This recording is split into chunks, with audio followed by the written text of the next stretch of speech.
Welcome back to Pulse Check's Haunted Hospital, my little Halloween tour of the ER's worst vacation spots. Today, we're heading downstairs to the morgue, because apparently I didn't have enough nightmares already.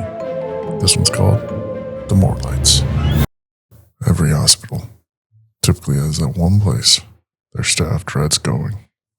This hospital I worked at as a traveler was no different. It was the morgue.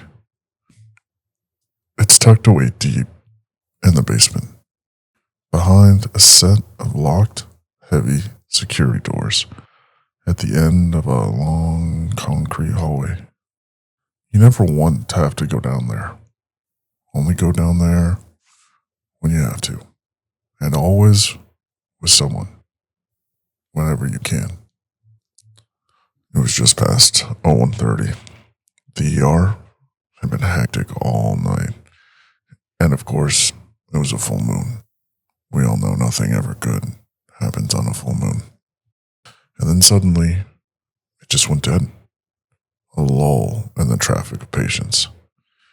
And that, usually, as a nurse, is something bad that's coming our way, especially on a night of a full moon. As soon as I'm about to let my guard down, the patch phone rings. This is Rescue 22. We are inbound with an estimated 30-year-old male involved in a rollover NBC. He was mechanically extricated. Patient has no pulses. ACS has been started. LMA is in place. 18-gauge right AC. He's gotten 2 rounds of epi on board, still asystole. Obvious deformities to mid-bilateral femur coming in code 3, ETA 10 minutes. There it is, I thought, as we rushed around to get the room situated for the incoming chaos. As I wheeled through the door, they were still doing compressions. Nothing in the field had worked. He had been trapped for 30 to 45 minutes before life-saving measures were started. He was cold, pale, lips were blue on arrival. We worked the patient longer due to his age. Pushing beds shocked him twice as we saw ventricular fibrillation on the monitor, doing everything possible. But unfortunately, nothing was able to bring him back. Eventually, we had to call it. Time of death, 03:12. After a moment of silence, I prepped him for the mortuary.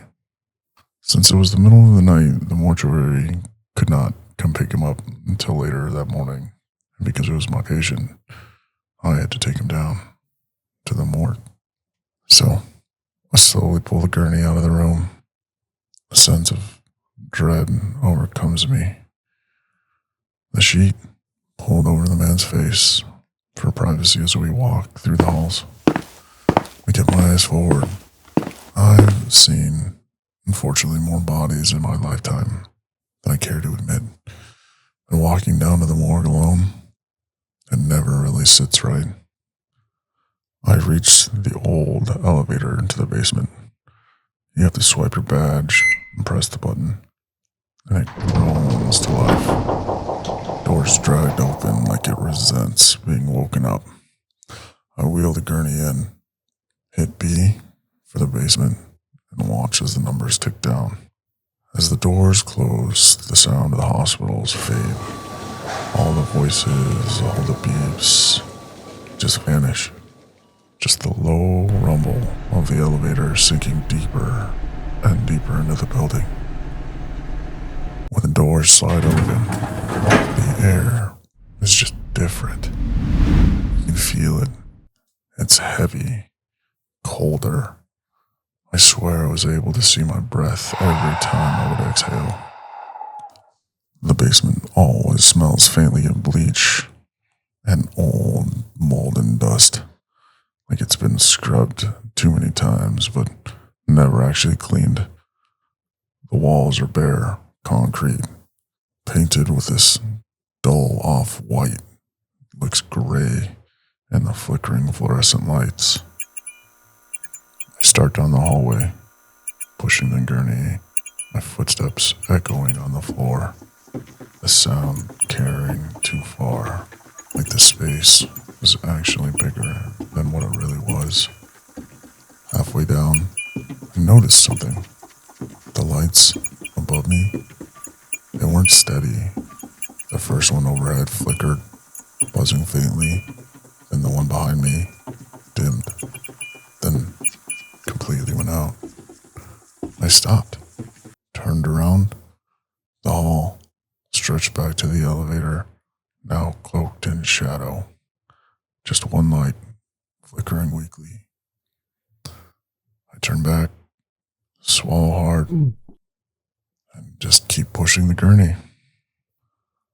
The lights kept going out behind me, one by one. First, a buzz, then complete darkness, as if the shadow was eating the light. Then another, and another. The pool of light I was walking in seemed to shrink with every step. My heart pounding. I could feel the thumping in my fingertips, the sound reverberating in my head. I told myself it was just an old building with old wiring. This is a hospital built almost a century ago. The basement never updated. Fluorescent dye all the time, right? But the timing, the way they were going out in sequence, following me, it didn't feel random. Finally, I had reached the morgue doors. Big, metal, industrial. The kind that takes some strength to push open. With a little square window set in the middle, gave a glimpse of the room beyond. But that window was cloudy, like an opaque privacy film they put on bathroom windows that face the public. I could see dimly lit pale green tiles on the walls, stainless steel counters lining the sides. I grabbed the keys to unlock the door.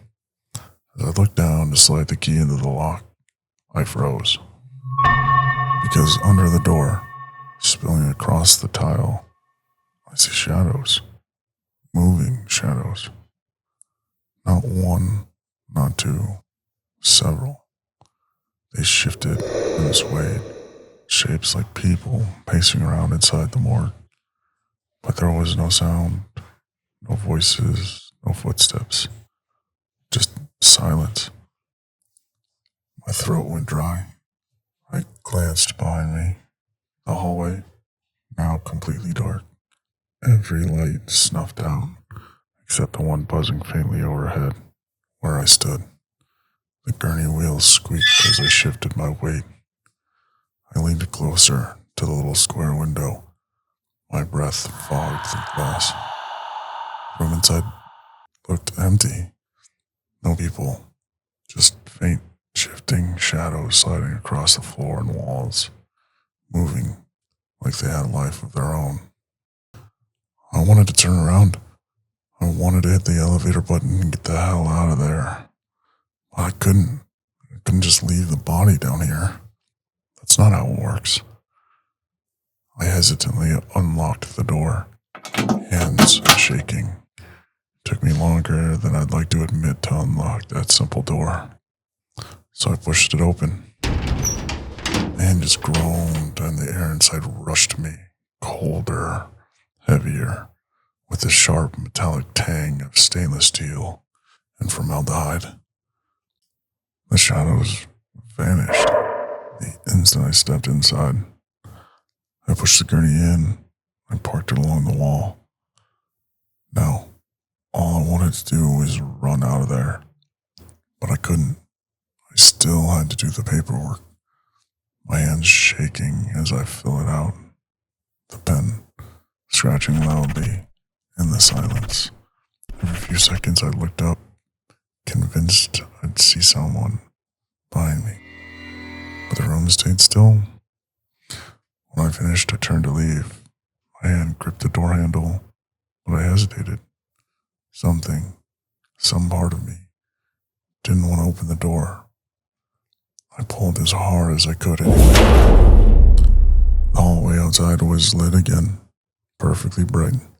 Every fluorescent tube glowing steady, like nothing had happened. I froze, staring down the corridor. My my pulse hammering in my ears.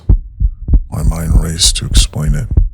A power surge, maybe a glitch, faulty lighting, anything to make myself feel better. But as I stepped, I heard it.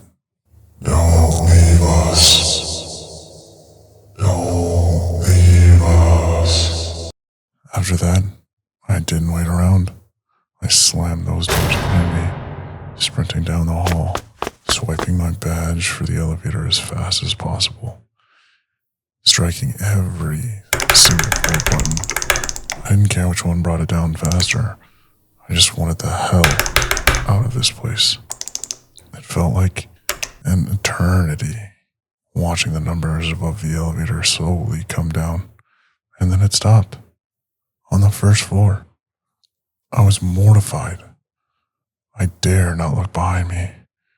I hit those buttons like you would a pinball table, like my life depended on it. Still, I did not move. And then I heard it again. Don't leave us. Don't leave us. I didn't think to turn around. I didn't want to, and I didn't want to know what was back there. But I could swear I could hear footsteps walking toward me, getting closer and louder with every second. The damn elevator didn't descend. The footsteps stopped right behind me. I gulped hard, and as I started to turn around, the elevator dinged open. Thank God it's here. I practically dove inside when it opened. The doors closed. I got one last look at the hallway. Every light was still glowing bright. But for a split second, I swear I saw a figure at the end, the far end of the hallway, just outside of the morgue, standing there, perfectly still,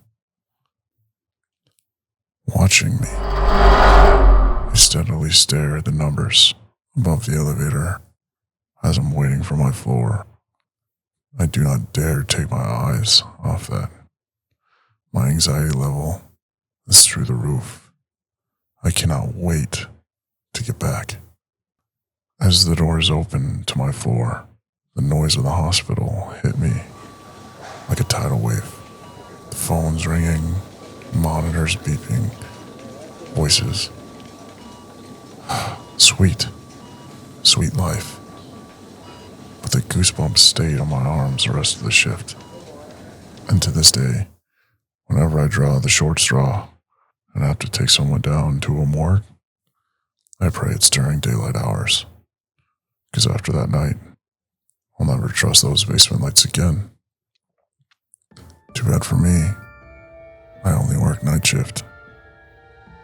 If you made it this far, thanks for sticking around, listening to episode 3, The Morgue Lights, on our Haunted Halloween Stories tour. Now, I'm getting out of here before the lights start acting up again. Hit that like so I know you survived the story, and subscribe because this place never really closes. See you on the next story.